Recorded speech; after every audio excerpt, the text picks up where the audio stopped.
ഇന്നലത്തെ ക്ലയൻറ്റ് എന്ന് പറഞ്ഞു കഴിഞ്ഞാൽ ഒരു 17 വയസ്സുള്ള കുട്ടിയായിരുന്നു. ആ കുട്ടിയോട് ജസ്റ്റ് കാഷ്വൽ ഒരു ബിഗിനിങ് വളരെ ടെൻസ്ഡ് ആയിട്ടാണ് ആ കുട്ടി സെഷനിൽ വന്നിട്ടുണ്ടായിരുന്നത്. ആദ്യം വീഡിയോ ഒന്നും ടേൺ ഓൺ ചെയ്യുന്നില്ലായിരുന്നു. പിന്നെ കുറേ കംഫർട്ടബിളായി സംസാരിച്ചൊക്കെ വന്നപ്പോൾ വീഡിയോ ഒക്കെ ടേൺ ഓൺ ചെയ്ത് കുറച്ചൊക്കെ ഒന്ന് റിലാക്സ്ഡ് ആയിട്ട് വന്നപ്പോൾ ഞാനിങ്ങനെ കാഷ്വൽ ക്വസ്റ്റ്യൻസ് ചോദിച്ചപ്പം വാട്ട് ഈസ് യുവർ ഹോബി എന്ന് ചോദിച്ചപ്പം പറഞ്ഞ എന്താണ് watching TV and hearing music എന്ന് പറഞ്ഞു. അപ്പം ഈ രണ്ട് ഹോബിയുടെയും പ്രത്യേകതകൾ എന്താണെന്ന് ചോദിച്ചാൽ നമ്മൾക്ക് പ്രത്യേകിച്ച് അതിൽ നമ്മളുടെ ബ്രെയിൻ ആക്റ്റീവ് ആവുന്ന കാര്യങ്ങളൊന്നും തന്നെ ഇല്ല. ഇനി ആക്റ്റീവ് ആവുകയാണെങ്കിൽ തന്നെ അതൊരു നെഗറ്റീവ് സൈഡിലോട്ട് പോകുന്ന രീതിയിൽ ജസ്റ്റ് വി ആർ വാച്ചിങ്. അപ്പം ഞാൻ അതിനെക്കുറിച്ച് കുറച്ച് സയൻറ്റിഫിക് ആയിട്ടുള്ള കാര്യങ്ങളൊക്കെ പറഞ്ഞ് ഒരു സൈക്കോ എഡ്യൂക്കേഷൻ കൊടുത്തുകൊണ്ടിരിക്കുകയായിരുന്നു.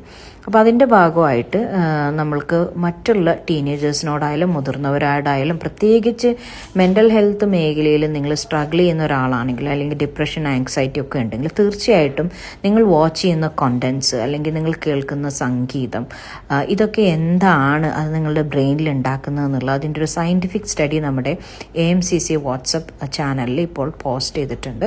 അത് നമ്മുടെ ബയോയിൽ എവിടെയെങ്കിലും പോയി കഴിഞ്ഞ് കഴിഞ്ഞാൽ നിങ്ങൾക്ക് AMCCയുടെ പിന്നെ വാട്സപ്പ് ചാനലോ ലിങ്കോ ഒക്കെ കിട്ടും. അതിലോട്ട് ജോയിൻ്റ് ആവുക, എന്നിട്ട് അത് വായിക്കുക.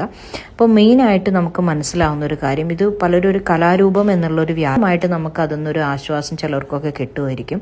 പക്ഷെ വിഷമിച്ചിരിക്കുന്ന ഒരാൾ വീണ്ടും വീണ്ടും ഈ പാട്ടുകളൊക്കെ കേൾക്കുമ്പോൾ സംഭവിക്കുന്ന ഒരു കൂടുതൽ ഡിപ്രസീവ് എപ്പിസോഡിലോട്ട് പോവുകയാണ്.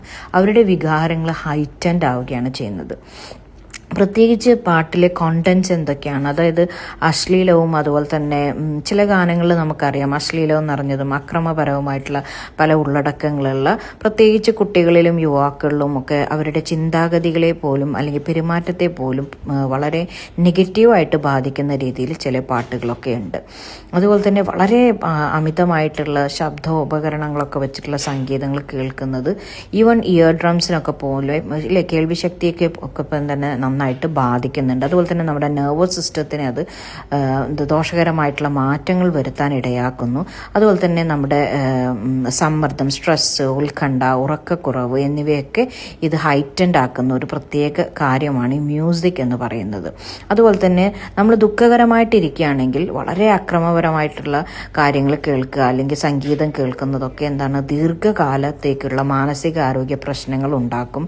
അതായത് നമുക്കൊരു ഉദാസീനത തോന്നുക അല്ലെങ്കിൽ ഒരു ആങ്സൈറ്റി എന്നിവയ്ക്കൊക്കെ വളരെയധികം കാരണങ്ങൾ കൊണ്ടുവരുന്നത്. അതുപോലെ തന്നെ ഉറക്കത്തിൻ്റെ അഭാവം, ഉറക്കത്തെ ഇത് വല്ലാണ്ട് ബാധിക്കും എന്നുള്ളൊരു കാര്യമാണ്.